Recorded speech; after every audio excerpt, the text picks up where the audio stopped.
할 말씀입니다.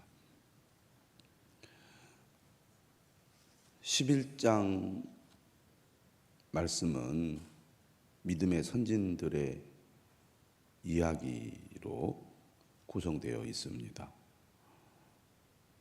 11장을 쓴 이유는 바로 12장 1절에서 3절을 말하기 위해서입니다.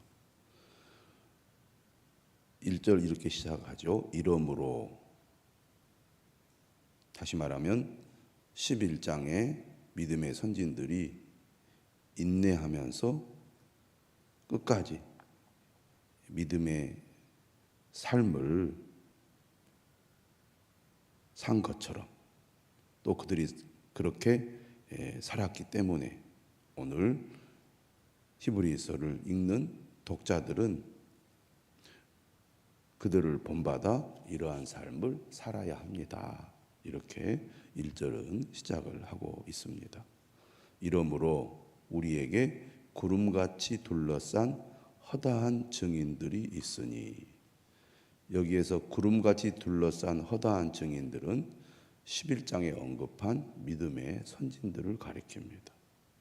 지금 현재 그리스도인들만 힘들고 고난 가운데서 살아가고 있는 것이 아니라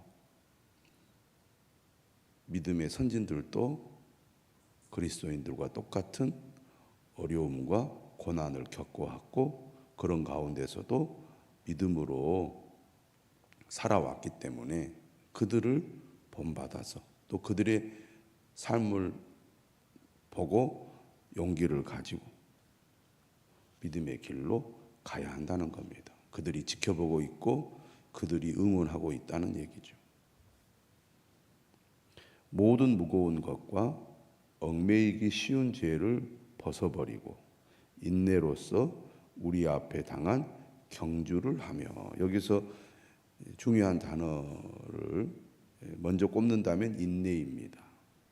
어려운 조건에서 또 힘든 상황에서 믿음을 지키기 위해서 가장 먼저 중요하게 생각해야 될 것이 인내죠. 인내.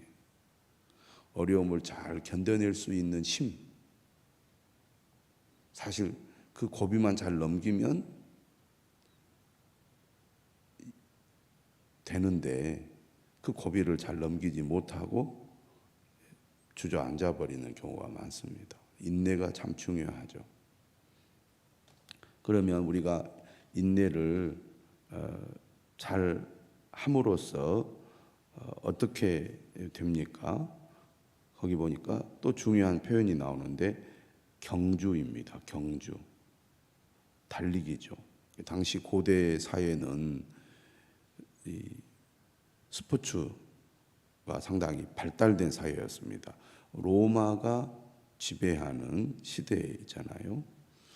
2000년 전에 이미 로마 제국 곳곳에 극장이라든지 또 경기장이 만들어져서 수많은 사람들이 운집하여 공연을 보기도 하고 또 운동 경기를 구경하기도 했습니다.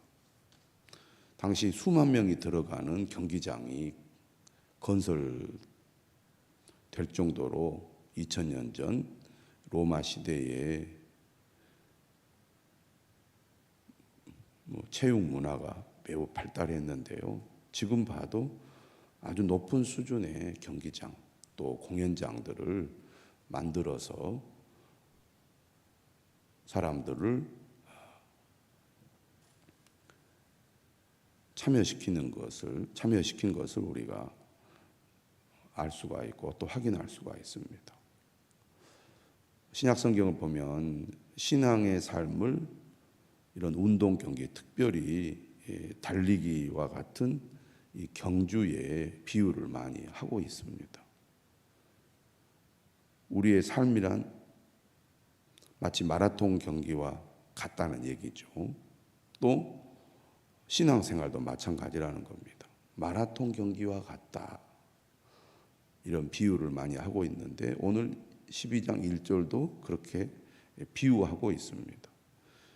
마라톤 경기는 매우 먼 거리를 일정한 속도를 가지고 중도에 포기하지 않고 끝까지 달리는 건데, 우리의 신앙생활도 마치 달리기 경주에서 그 끝까지 달리는 것과 같기 때문에, 이렇게 끝까지 경주를 잘 마치려면 가장 중요한 게 인내라는 겁니다. 인내. 그런데 인내를 잘 하기 위해서는 어떻게 해야 된다고 말을 하냐면 2절에 이렇게 말합니다. 믿음의 주요 또 온전하게 하시는 이인 예수를 바라보자. 예수를 바라보자. 예수님을 바라봄으로써 인내를 하게 되고 끝까지 경주를 할 수 있게 된다는 겁니다. 예수님께서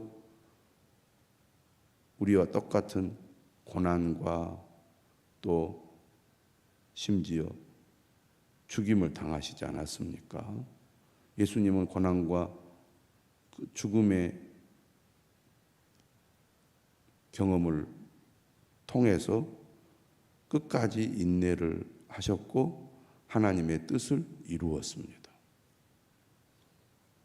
고난과 죽음이 예수님의 이 땅에 오신 목적을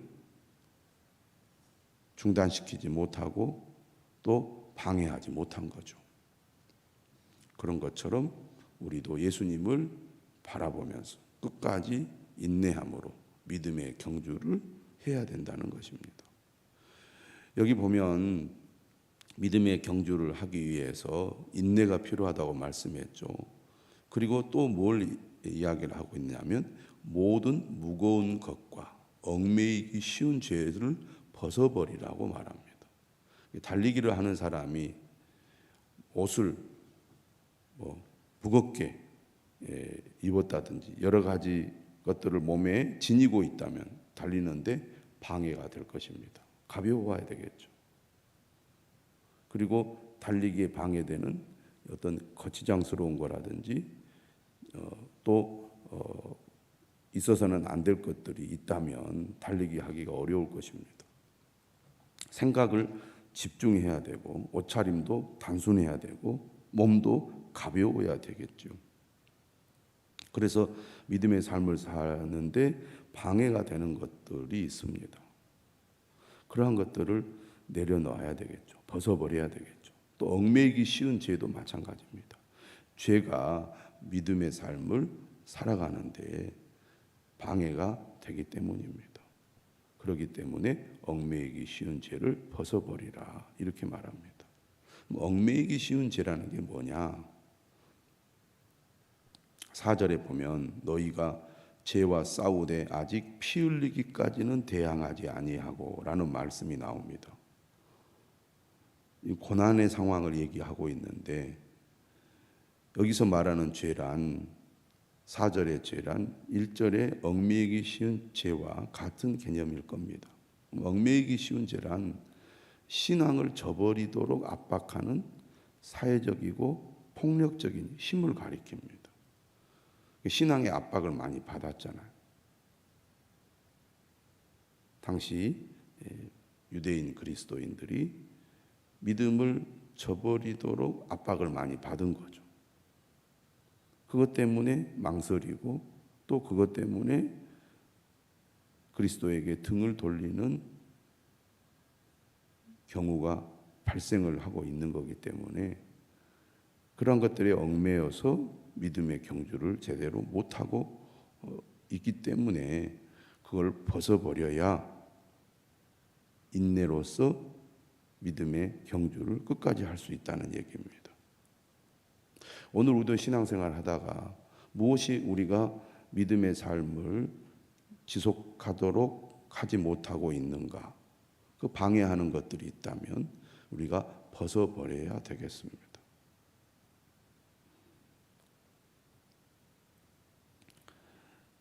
2절이죠. 그는 그 앞에 있는 기쁨을 위하여, 예수님입니다. 십자가를 참으사 부끄러움을 개의치 아니하시더니 하나님 보좌 우편에 앉으셨느니라.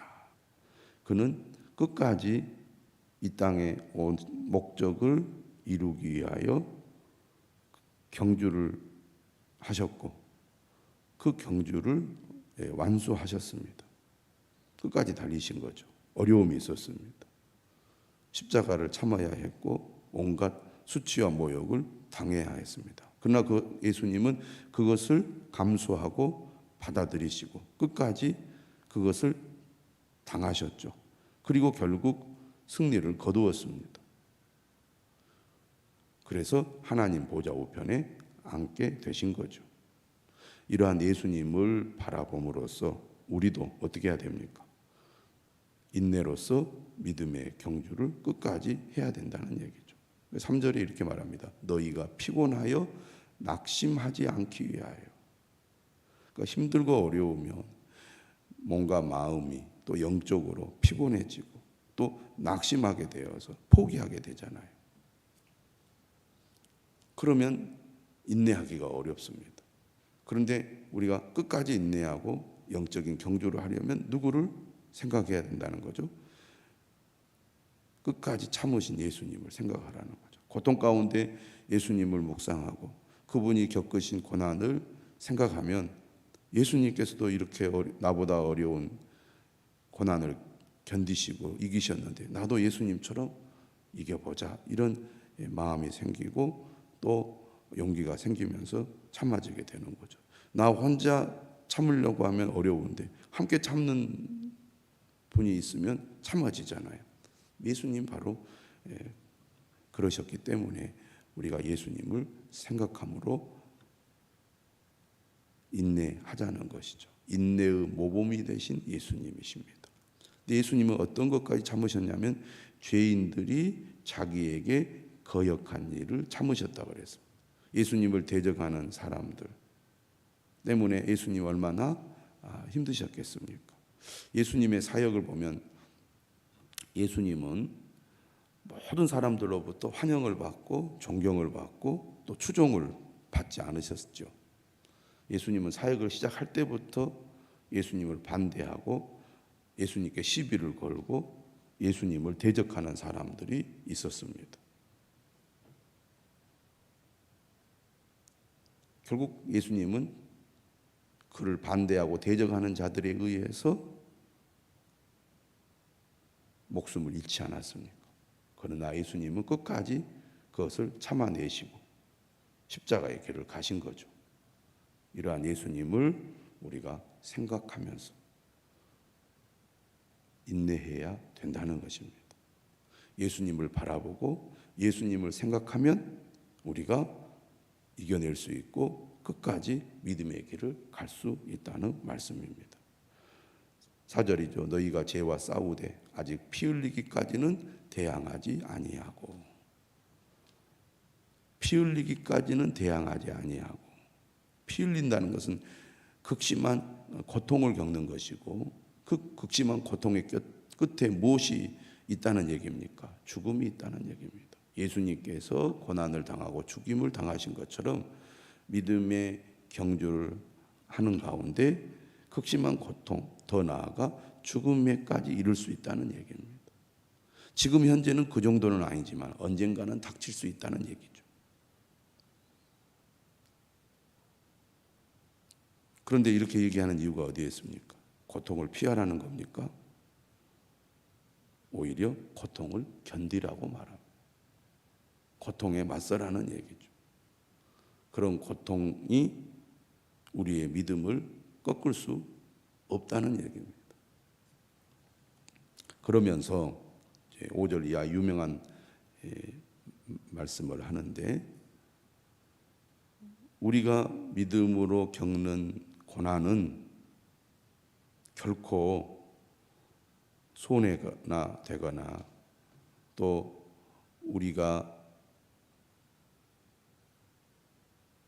하나님의 은혜를 받지 못하기 때문에 겪는 것이 아니라고 말합니다. 이렇게 얘기하죠. 또 아들들에게 권하는 것 같이 너희에게 권면하신 말씀도 잊었도다. 일러스되 내 아들아 주의 징계하심을 경히 여기지 말며 그에게 꾸지람을 받을 때 낙심하지 말라. 우리가 겪는 고난은 한편으로는 주님의 징계하심이고 주님의 꾸지람이라는 겁니다. 우리가 어려움을 겪을 때 낙심하게 되잖아요. 그러지 말라는 겁니다. 왜 그렇습니까? 6절에 말합니다. 주께서 그 사랑하시는 자를 징계하시고 그가 받아들이시는 아들마다 채찍질 하심이라 하였으니, 우리가 당하는 고난은 하나님께서 우리를 사랑하시기 때문에, 우리가 하나님의 자녀이기 때문에 하나님께서 우리를 더 강하게 세우시고 더 성숙한 신앙으로 우리를 세우기 위하여 하나님께서 행하시는 징계라는 얘기입니다. 채찍질이라는 거죠. 왜 나는 하나님을 믿는데 내게 이런 어려움을 주십니까? 고난을 주십니까? 우리가 그렇게 생각하게 되잖아요. 부모가 자녀를 훈계할 때 남에게 훈계합니까? 자기 자녀에게 훈계합니다. 사랑하기 때문에 훈계한 거죠. 자녀가 잘 되라고. 우리가 겪는 고난도 그와 같다는 얘기입니다. 너희가 참음은 징계를 받기 위함이라 하나님이 아들과 같이 너희를 대우하시나니 어찌 아버지가 징계하지 않는 아들이 있으리요. 훈육이 없이는 자녀가 바르게 성장할 수 없습니다. 지금도 마찬가지죠. 바른 훈육이 바른 자녀를, 그리고 그의 인생을 훌륭하게 만들어냅니다. 아무렇게나 방치하면 엉망이 되는 거죠. 집에서 키우는 개도 진짜 사랑하면 훈육을 바르게 해야 개가 사랑스럽게 자라지. 안 그러면 그 야성을 드러내면서 온갖 이상한 행동을 다 하지 않습니까? 사람은 더더욱 그렇다는 겁니다. 하나님께서는 사랑하시기 때문에, 사랑하는 자녀이기 때문에 징계를 하고 훈육을 하는데, 우리가 삶에서 겪는 고난이나 삶의 여러 가지 어려움들은 하나님께서 사랑하시기 때문에 그 자녀에 허락하시는 것이다, 그런 얘기입니다. 징계는 다 받는 것이거늘 너희에게 없으면 사생자요 친아들이 아니니라. 또 우리 육신의 아버지가 우리를 징계하여도 공경하였거든 하물며 모든 영의 아버지께 더욱 복종하여 살려 하지 않겠느냐. 정상적인 바른 자녀라면 육신의 아버지가 징계하고 훈육할 때, 나를 사랑하고 내가 잘 되기를 바라기 때문에 이렇게 나에게 엄하게 하시는구나 라고 깨닫고 부모를 공경한다는 거죠. 그런데 우리가 어려움과 고난을 겪는다고 하나님을 원망하고 하나님께 등을 돌리면 되겠느냐 하는 겁니다. 오히려 더욱 하나님을 공경하는 사람이 되어야 하지 않겠느냐. 그의 말씀에 더욱 우리가 복종하는 자가 되어야 하지 않겠느냐 하는 겁니다. 그들은 잠시 자기의 뜻대로 우리를 징계하였거니와 오직 하나님은 우리의 유익을 위하여 그의 거룩하심에 참여하게 하시느니라. 인간은 한계를 가지고 있죠. 아무리 부모라 할지라도 완전한 자가 아니잖아요. 그러나 하나님은 다르다는 겁니다. 하나님은 완전하신 분이죠. 그래서 결코 그의 훈계, 그의 훈육, 그의 징계는 잘못된 것이 아니라는 겁니다. 우리의 유익을 위하여 그의 거룩하심에 참여하게 만듭니다.